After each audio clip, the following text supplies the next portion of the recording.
Hi everyone, welcome to Behind the Box. I'm Robbie Biscoff. We also have Rafael Rivera. Hola. And we have Nick Townsend. What's up? Interesting things to bring to you today. Deadpool test footage, bringing a little controversy on the internet right now as to what's going to happen with that. Nick will have that a little bit later on.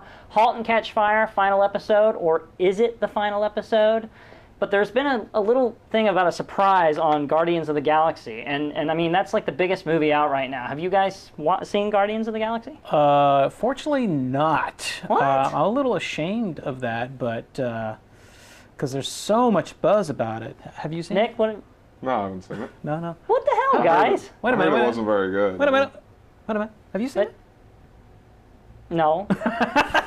They were all to blame, but there's lots of buzz going on about how many Easter eggs are in the movie. There's going to be like maybe a crossover with the Avengers and Guardians of the Galaxy. But what we wanted to point out was in the end credits, they show one of my favorite heroes, kind of cheesy, Howard the Duck. And if you've seen the movie, it is really cheesy. It's anyways. That was my favorite movie growing up, Howard the Duck. Right. We just wanted to mention that he appeared in the credits and he was also voiced by Seth Green. Pretty cool. Pretty cool stuff. What are some? You said there were some other Easter eggs. Oh, I mean, people are watching. Know we're going to spoil this. Go. What's up? I was just gonna say, is that gonna happen? Are they gonna make another Howard the Duck movie, or? That's a good question. Because I mean, that's usually what they do. They kind of tease their next project. Yeah, I mean, well, for what I understand, I've heard that Guardians of the Galaxy is going to have a sequel. Oh yeah. And hopefully they might decide to include Howard the Duck, even though it's really. Wow. You remember the movie, right? Yeah. I mean, even though I was a kid, it was cheesy. I mean, it was cheesy as ever. But supposedly this movie kind of pushed the envelope of what they can kind of get away with. Like, this is definitely not one of the known properties of Marvel. Like Guardians, nobody knows who that is unless you're like into comic books. Right. So if this is successful and they can push that kind of broadened their horizons, I think. So they're like, now they're going to be able to pull stories from lesser known. Well, and I'm sure if they do Howard the Duck, it's not going to be the cheesy 80s version of Howard the Duck. So I think we can relax, and we won't have Ferris Bueller's Principal turning into an evil whatever the hell. I don't even remember half of that movie, but it was weird. So we're definitely going to have to all go on like a triple date, see the movie. Field trip, I think we could call it. Only if you guys pay for my popcorn. I'll pay for your I don't popcorn. usually get popcorn. What? I'm not a popcorn person, no. I'm a nachos kind of guy. Nachos. Nachos and Sour Patch Kids. I like candy. You guys like candy? I like candy. You're asking me that question? Candy man over there. Candy man. Have you seen my backpack? Holy smokes. Got a ton of candy. He looks like a kid after Halloween. So But cool. I'm telling you though, Ghostbusters news this week. I mean, this is like beating a dead horse here because I mean, the buzz for a Ghostbusters sequel has been around for years. I mean, 1996, I heard rumors that there was the rumors that like they were going to do a new Ghostbusters and like Chris Farley was going to be one of the new Ghostbusters. I don't think that's going to happen. No, definitely, probably not going to happen now. But he could play a ghost if they can like somehow figure out how to conjure up the dead. He's like a man down by the river. Ghost, and he's like. You're just doing every skit from SNL. Well, let me ask you guys though. How would you feel about a Ghostbusters reboot with all female leads, all female Ghostbusters? Yeah, I mean, so we were talking about this a little bit before, and I just think it's a gimmick. Like, I just don't see a reason for it. Agreed. Like, I mean, if you're like, hey, we've got these great actresses that we want to put in this movie, that's one thing, but it's another thing to just be like, hey, we want to switch them out to be all females. Yeah. Like, it's just, hey, we couldn't get the guys to do it, and we don't want to replace the guys with guys that aren't as good, kind of like the Dumb and Dumber remake, the first one that they did, where it was like there's two guys and nobody had heard of. Dumb and Dumber? Dumberer. Dumberer, yeah. Dumberer, yeah. And it was just like, oh, well, so I'm thinking that might be their ploy, is like, well, if we had done it with ladies, it might have been good, kind of a thing. Like, I think it could just be a publicity stunt. You know what I mean? Like, I just can't see that concept taking Well, let me off. just stop you guys right there. I'm going to go on the other side and say that I would welcome a reboot with female actresses in it. because it is a reboot. Now, there's a bunch of franchises out there that we all love, and whenever they remake them, we're going to go see them, right? So seeing it brand new again, a movie that we all love, back in the 80s, and I think that seeing that again, the experience to go through that is just great. Even if it's all female, even if it's whatever what if it rumors, becomes like the absolute worst thing you've ever seen? Then it ruins the thing for you. So be it. Like, so be it. I mean, and don't get me wrong, I'm up for a sequel. I was up for a sequel like back when they were going to have most of the original cast back, because at one point they were going to have. I know Dan Aykroyd was very interested in coming back, and of course Harold Ramis, before he passed away, was going to be a part of it. And I can't remember the other dude's name, not Rick Moranis, but the other Ghostbuster, Ernie, or it was like something like that. I know he was going to come back too, and they had this whole, and the only holdup has been Bill Murray, because he's been absolutely like, no, not doing it, and he's turned down 5 or 6 scripts, I think. I would have been for it if it would have been a lot of the original cast. And I will put this in, if they do the female lead thing, and maybe have like 1 or 2 female leads and have them maybe be like the daughters, or have at least Dan Aykroyd or somebody else in the picture from the first movie, then I might go see it. Yeah, there's got to be a reason for it. I don't want to just swap like it's a palette swap or something, Right, just like to switch out. Got to include some of the original cast in some way. Just I think that would make it a lot better. Then I would definitely see it. But if it's just strictly, clean slate, then maybe not go to the theater and see it. But now, something that a lot of people have seen this week is this new test footage that's been online. And Nick, what's going on with this? Yeah, so basically, this came out at Comic-Con. They released it. So it's kind of a pitch video. These filmmakers put together this, and it's actually fully. You just watched it. It's actually fully CG. Like his whole costume and everything. That's all CG. But it's still Ryan Reynolds, and right. It's I the think voice of Ryan Reynolds. He pulls off. He's got that snarkiness about him that's going to be good for the character. He already played Deadpool in the X-Men Origins Wolverine or whatever, but it was the worst rendition. They sewed up his mouth, and like the whole thing about he's the merc with a mouth is his nickname, is Deadpool, because he kind of has a sense of humor. And if you watch the footage, it's now public.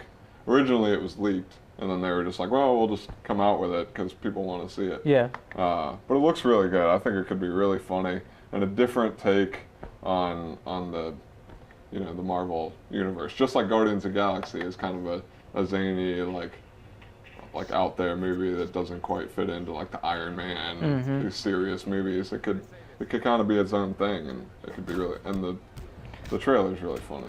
Well, and because I watched the test footage, and the sense of humor thing, I think, is what's pretty cool. Like you said, especially like the part when the car's flipping over at like 100 miles an hour, and he holds the little picture up inside. I mean, that was totally awesome. This is what I'm gonna do to you, in like a 2-year-old looking. And I'm not into superhero movie type stuff, but that would be something I would go see based on seeing that test footage alone. Right, So. and I think a lot of people would definitely go see this as fans, and then it would be a bigger audience. So we'll see what they do with it. I mean, they didn't come out and say that. The only thing they really announced was Guardians of the Galaxy 2 at the Comic-Con, at Marvel's press conference or whatever, but we'll see. I mean, hopefully they start to develop it. I mean, they've got plans through like 2020 to have movies coming out. I think we're the only 3 that haven't seen Guardians. So. Probably, but I don't hardly ever see anything, except if it's on TV, I watch it, and if it's in a movie theater, I most likely don't watch it.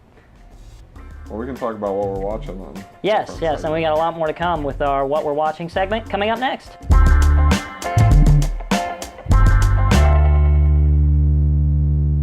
Welcome back to Behind the Box. It's the What We're Watching segment, and just like last week, I'm going to nag the first part with Halt and Catch Fire.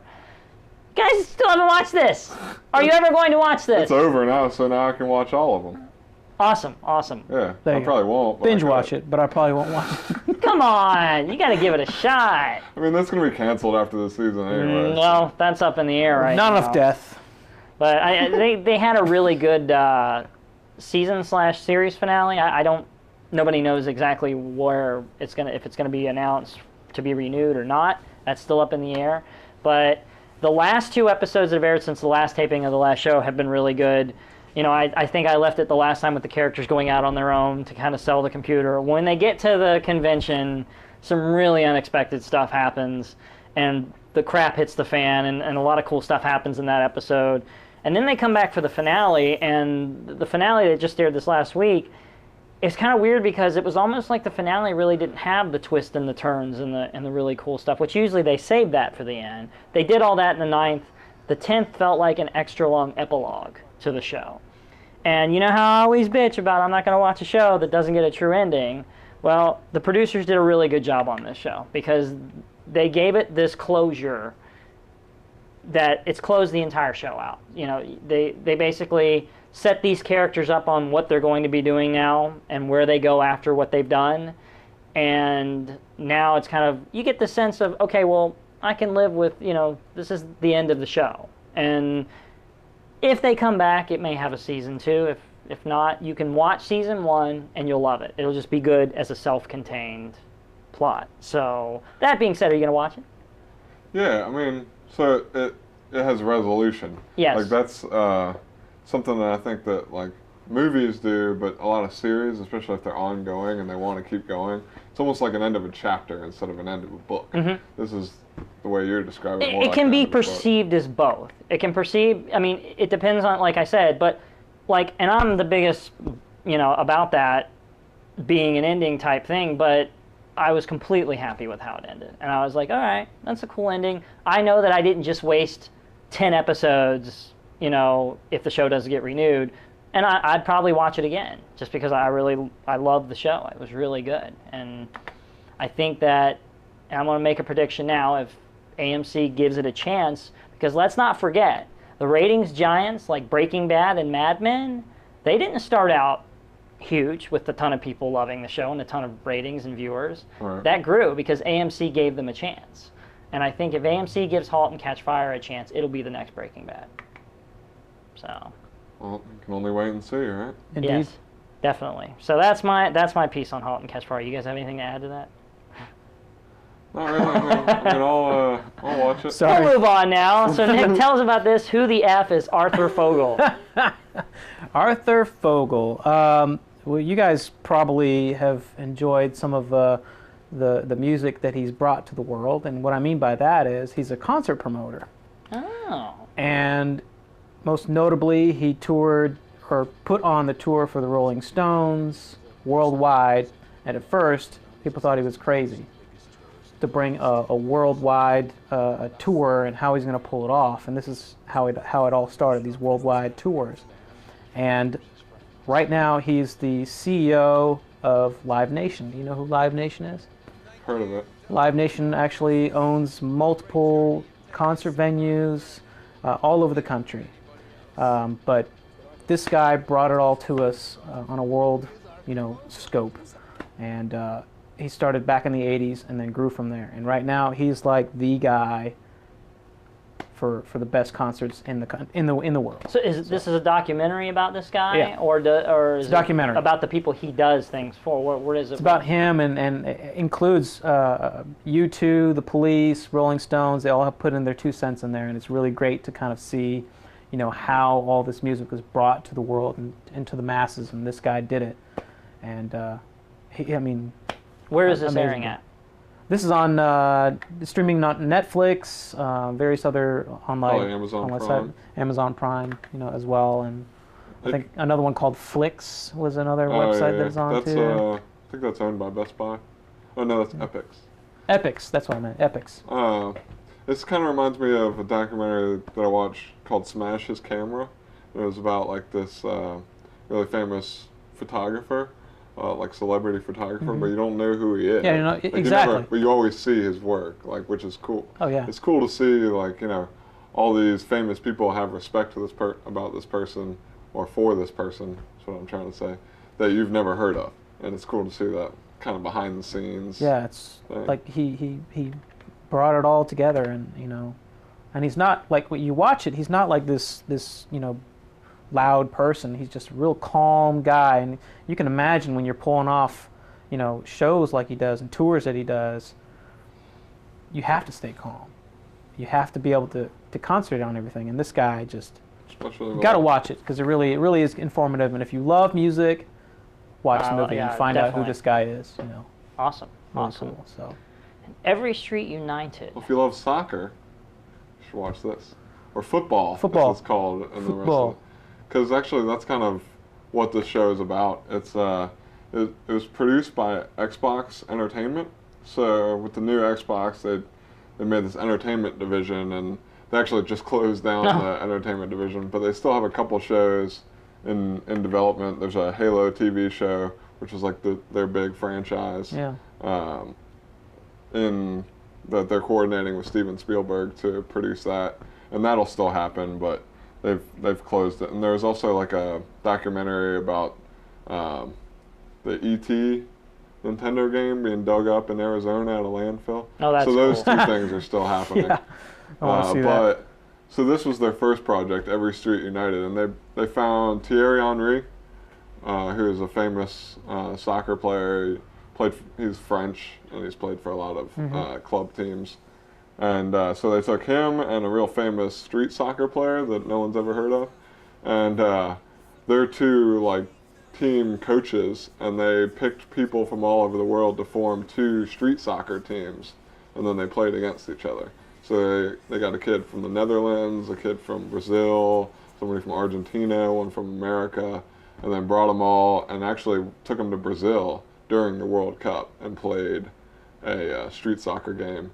And whoever won the game, whichever team won the game, won a tryout with the Seattle Sounders, I believe they're called, which is like the MLB, not MLB, what is it? MLS, yeah. Major League Soccer team in Seattle. So it's a cool show. I think there's maybe 7 episodes, and the last one's up now, which I haven't watched, which is like the final match. Mm-hmm. Most of it is like them going out and finding the players and their little backstories and them choosing who's who. And it's cool. It's a little different, but it's cool. Yeah, it's worth watching. I'm going to check it out. Well, we have a lot of different shows coming up in our Netflix pick segment, so stick around and we'll tell you what's good to watch there.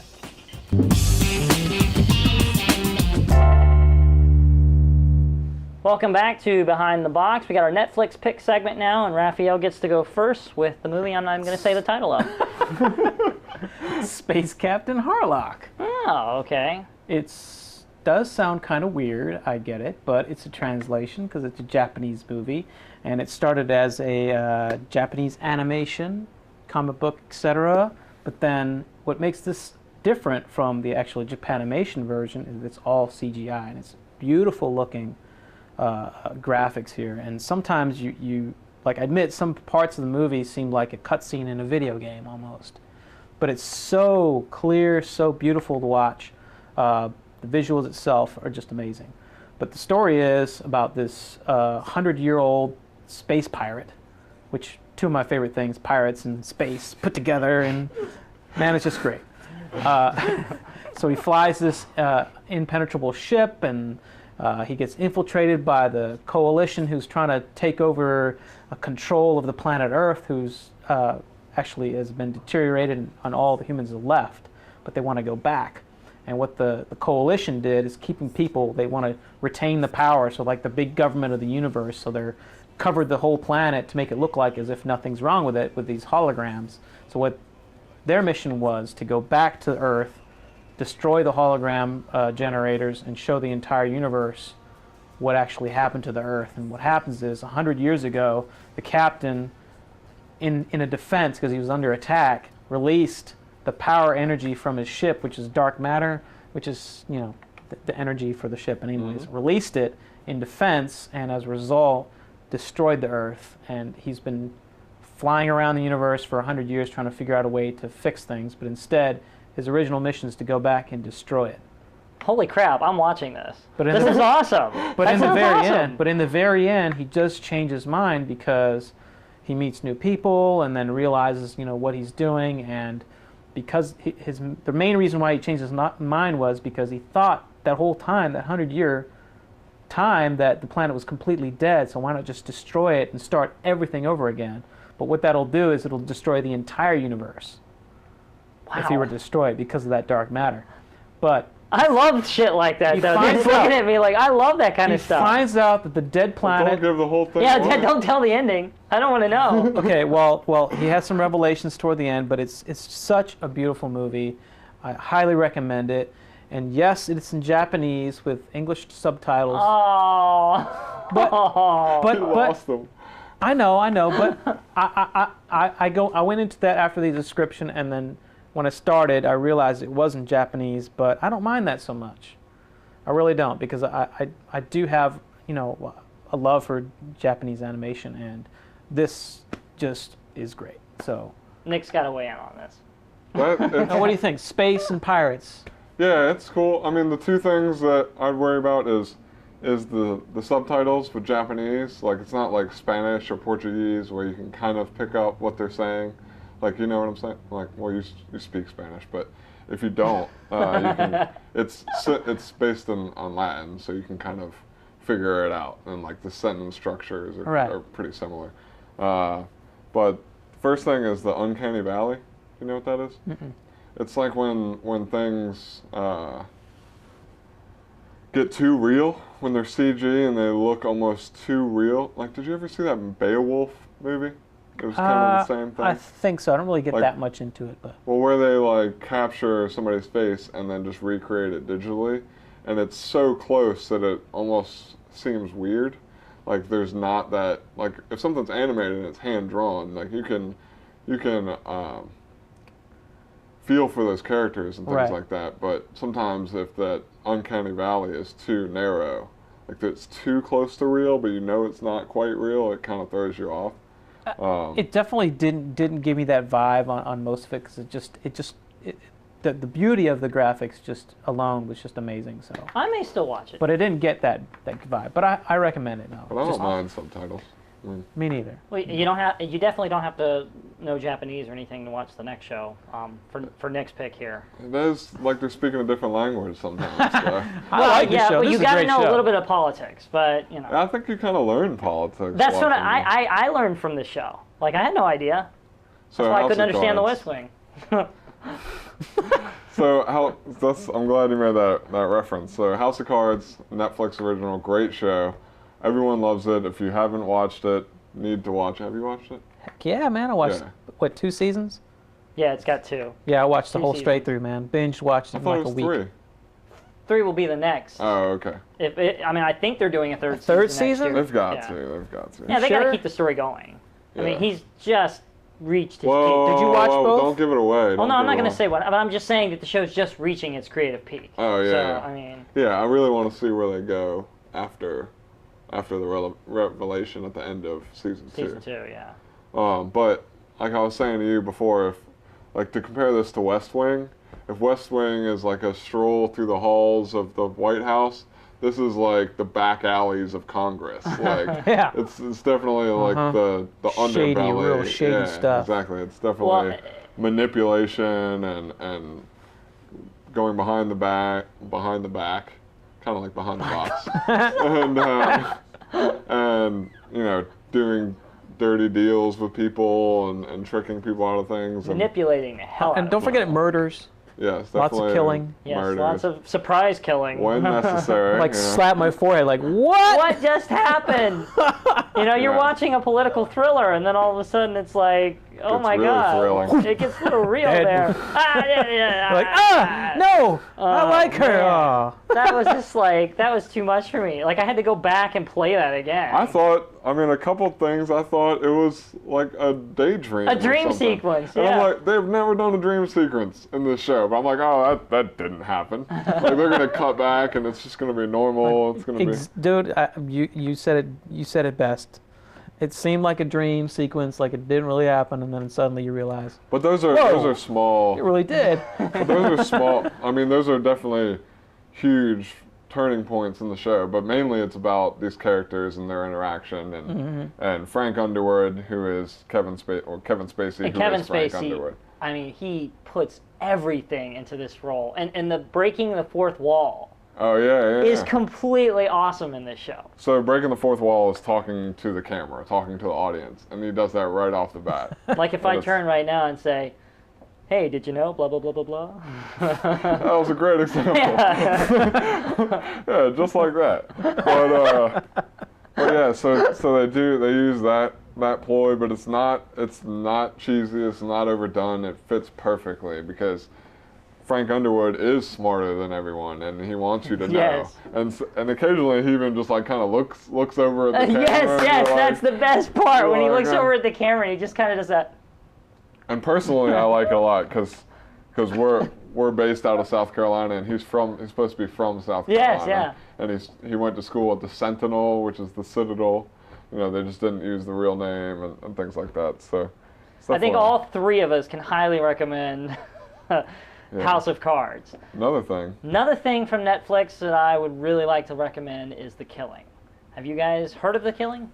I've seen it on my recommended page, but That's good. I'm excited for what you have to say about it. So. All right, I've seen season 1. And that's really the best season of the show is season 1. But you know, then I'm not going to watch it anymore. I'm well, done. no. Well, all right. Now go ahead. I'll go in a different angle here, okay? Because I don't want to draw people away from that. But you know, The Killing starts as a single premise show. It's almost like one of those Cop of the Week shows or Case of the Week shows that I really don't like to watch, like the NCIS and the CSI type thing. I do watch those every now and then, but they just don't keep me drawn into it because I feel like you get no reward from like watching it in long run. You know, some of them have arcs, but this isn't like that. No, but that's what I'm saying. I thought you said it was. No. This is not like that, and that's what I'm saying. It starts out like that, and you think it's going to be okay. This Case of the Week type thing. Girl goes missing, turns up dead. They got to figure out, you know, who killed her, what happened. So it follows 3 or 4 different people very heavily, and it serializes heavily to get to know these people and not just be like, this is the case. You know, it's this girl, we get to know the girl that goes missing through flashbacks and stuff like that. We get to know her mom and her dad and her family and what they're grieving and going through at this time that she's gone. And the 2 detectives that are completely not a really good match for each other. One that's kind of like for the show. Yeah, they're right for the show, but they're 2 offset characters. Right. You know, you got like the homeboy kind of detective character who's kind of loose and you know, and then you got the woman who's very like confined and has a lot of secrets and a lot of problems, and it's just she's kind of shy and withdrawn from the world. So it's kind of you put them 2 together and they have to solve this case. But like I said, it's not about the case in general overall. It's about the people. And they spend the whole first season, and I will have to say that you do not get a full resolution to the missing girl storyline in season 1. They kind of trip you up there at the end. Second season, after you watch the second season, you do get a definitive, like, okay, this case is over with. We know everything that happened and why, and it will make your jaw drop when you find out. I watched the first 2 seasons back-to-back like a year ago. Really loved it. But then I heard the 3rd season was coming out on AMC, because this originally was airing on AMC. Mm-hmm. Yeah, and the 3rd season was supposed to be like an all-new case. So I didn't know if I really wanted to start over. Well, I'm glad I did, because now I'm back on watching it, because they struck a deal with Netflix to do a final season, to give the show closure.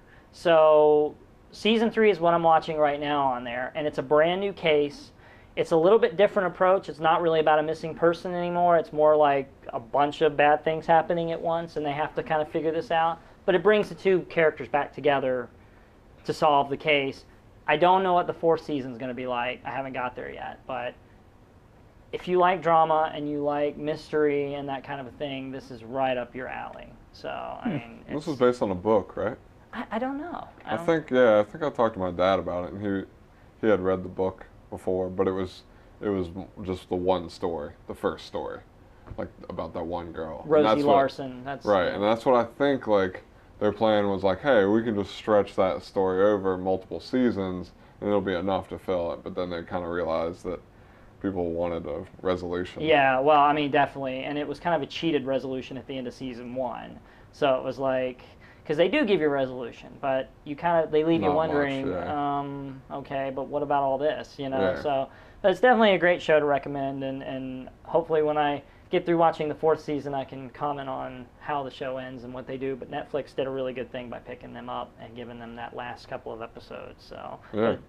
And it's going to make money for Netflix, too, so, Everybody loves money. Good stuff. Exactly. So we got a lot more coming up. Future Focus, our final segment, talking about upcoming movies and TV shows. Stay right here.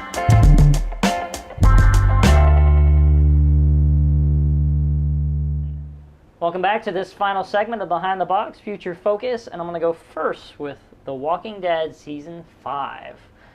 Trailer. Have you guys seen the new trailer? I've not. Oh, The I can't believe you've extended seen the trailer, new yes.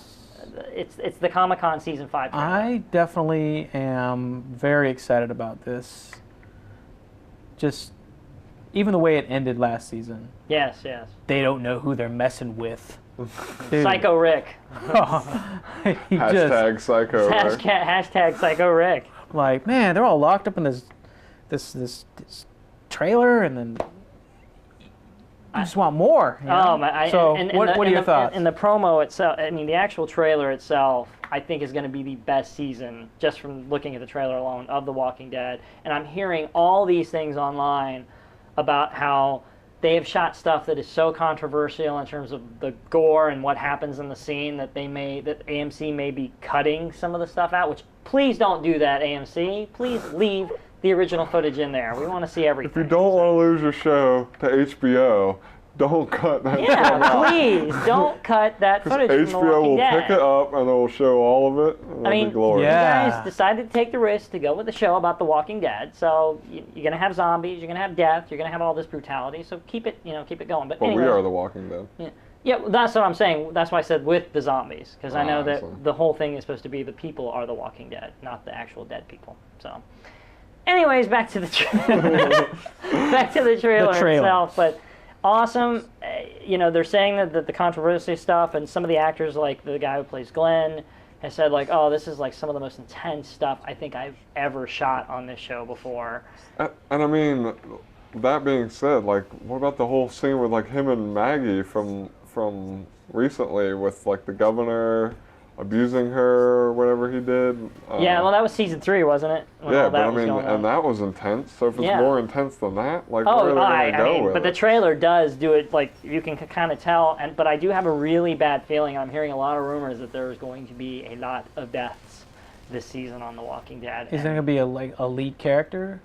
Well, I think on our first episode of Behind the Box, way back in, what was it, June? Or no, was it May? Somewhere I in think it there. was 97. Yeah, 97? it looked like it was Circa 1997. But on our pilot episode, we actually talked about the rumors, spoiler alert, that Glenn may take the bullet in the 5th season toward the beginning. So, but all right, I'm going to say something really maybe. disturbing, and it's not confirmed. It's kind of a rumor or whatever.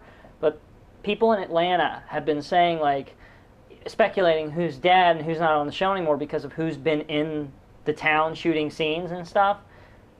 Michonne hasn't been spotted in 2 months shooting a scene. See, I could see them killing Michonne before they kill Glenn. No, I can no, see that too. No, I would like it. absolutely not. You don't like Michonne? No, I would rather it. is No. what I Oh, well, if you had to should've choose between the two, Right. then- I honestly, I think Glenn's played out. I think Michonne's got a lot to give to the show. And I think if they take her out of rotation now, to me, it would kill half the mood. I love Michonne. She's I one of my favorite definitely characters. think they're developing that Carl Michonne relationship, Yeah. like the Carl Michonne Rick relationship. So I'd like to see where that goes. But I still feel like Glenn is the character that I relate most to. Like that might be how I would act in the. So that's kind of where I'm right. at. I agree. Not me, I because like I would definitely take 2 walkers and tie them to me and have the 2 swords and You're real good with a chop samurai people's heads sword. off. That's what Yeah. I would do if we had an apocalypse or something like that. So you would chop the jaws of your own family members if they turned into zombies and drag them no, around? but those weren't her own family members. I would just I do thought it they to were. y'all. No. Yeah, the one was the boyfriend. One was her boyfriend, but that's not a family member, and the other one was like a friend of his or something, wasn't it? Isn't it her husband? It might have been her husband. And her husband's brother. That's right. It was her husband and her husband's brother, but they did something really stupid and really bad, which is what caused I'm not going to give away because that's a huge spoiler for the show, but Yeah. I mean, they deserved it in her eyes, and for me looking at her story, I think they deserved it as well. So no, I wouldn't just do that to my family. It would be too hard. But if something like what happened to her happened to me, I might be in a different place to do that. So, but season 5 of The Walking Dead starts. It's usually October, right? They haven't actually said an exact date yet as to when season 5 is going to premiere. But the trailer just, oh man, I can't say enough about it. So that's it for that. Moving on to Mad Max Fury Road. What are we going back to the 80s? Another great trailer. I mean, if it's been made before, it'll be made again. I mean, Of course. It's so much easier to promote a known IP, a known intellectual property, than it is to create something new and try to promote it. So they're always going to take old franchises and redo them. And the trailer for this has about as much action as like all the Mad Max movies put together, just in the trailer. So it looks awesome. I'm really excited for it. Tom Hardy is playing. That's his name, Bane, right? isn't it? And Batman. Yeah, yeah. And he's also in Inception. He's like the. Oh, that's right. He is in Inception. Mm-hmm. That is a killer movie. Yeah, that's a great movie. I recommend that movie too. But yeah, so they revealed a new trailer at Comic-Con for Mad Max Fury Road. I guess that's the next thing after Thunderdome is you get on the Fury Road. But just crazy car combat, and like they had these guys up on. You watched it. So they had these guys like up on poles, like swinging around and grabbing people, and like It's just amazing. it looks awesome. I like the how they changed the cars, you know, and they're all apocalyptic kind of put together, you know, and I really like that. And, Yeah, I mean, and what about the old concept? Remember, maybe I'm just reminiscing about the old movie, but can you guys mention anything like that you really liked about the old one? You know, we're talking like the I Tina can't Turner because I one. haven't seen any of them. Oh, somebody's got some work to do. you definitely have to see the old They one are just to kind of awesome. compare the two. But the old ones are great. My favorite thing was maybe Master Blaster. I like that a lot. Yes. I really like Master Blaster. All the pig manure and the and the dome itself. Yeah, the Thunderdome was pretty great. 2 men enter, 1 man leaves, and there's weapons all over on the inside of it. It's And they're great, like man. It's so good. flying around on cables and pulling chainsaws, and he's like, you know, it's just The first one just was great. kind of weird. Like the Oh first, yeah. That definitely didn't have as much success. The Road as, Warrior is what it was. Yeah, it started with the Road Warrior, and I think it just blew up with Thunderdome. But the two Mad Max movies were really good. Oh yeah, absolutely. And I mean, I'm not. You know, they've redone RoboCop with RoboCop with Joel Kinnaman from The Killing. I was just like, why is the guy from The Killing like as RoboCop? See, I love the remake of RoboCop. See, I it just did. didn't. But see, Some all people didn't those, like it. the story and those are cult classics. So they're not really great movies, but over time they've had a following, and that's what Mad Max is. And so I'm not a huge fan of all these movies getting remade, but the action sequences, they could just do so much more now. So like any of these with huge action sequences, I'm going to go see because it's just great. Now I have to say, this picture scares the shit out of me. Don't so- know if I'm going to go see this. 'Cause this What the hell is this, really Raphael? weird. What happened to Harry Potter? I mean, he went down a dark way. Well, Is he about to make out with that snake? well, as you know, Daniel Radcliffe has done a few movies after Harry Potter, but none of them really sparked any kind of super interest. You know, like everyone's still Harry Potter. Like, what is he doing? You know, doing this and that and the other. But then now I think that he's gone a whole other level. And the story is, now it hasn't come out yet. I have not seen the movie, but I've read that he is accused of raping and murdering his girlfriend, and he goes to bed and he wakes up with horns on his head, with a multitude of these demonic powers. And he, as you can see, he befriends a snake, and like it's nothing. He's got a pitchfork, so he's kind of like has these satanic powers. You know, I really want to see how he kind of carries that character, and I mean, it's just amazing. You should check out the trailer, and it shows how other people are reacting to him. He's trying to live his life, but then he just comes to be comfortable with the powers that he just woke up with. demonic, devilish powers, you know. How? So, but I think Daniel's, you know, really come a long way as far as this type of movie. So is definitely out of the box. how old is he? Like, or how old is the character? Is he like in high school or is he an adult? He's an adult. Okay, so it's not like this kid going through No, some no, no, changes no. in high school and having to deal with that. No, because obviously he's already done all that. We watched him grow up in Harry Right, Potter. exactly. That's what I So just now wanted to say. he's, you know, definitely older and more mature kind of guy, and you know, he's definitely trying to break out of that Harry Potter role because it was such a huge movie, of course, you know. Even though I do want to see them at some point go back and do like a Harry Potter where they're all older, maybe. And maybe incorporate the horns into it. Demonic possessed Harry Potter. Well, maybe he comes French. back as dark, you know. Print He's money. like, I'm really Slytherin. Wait, do Look that at again?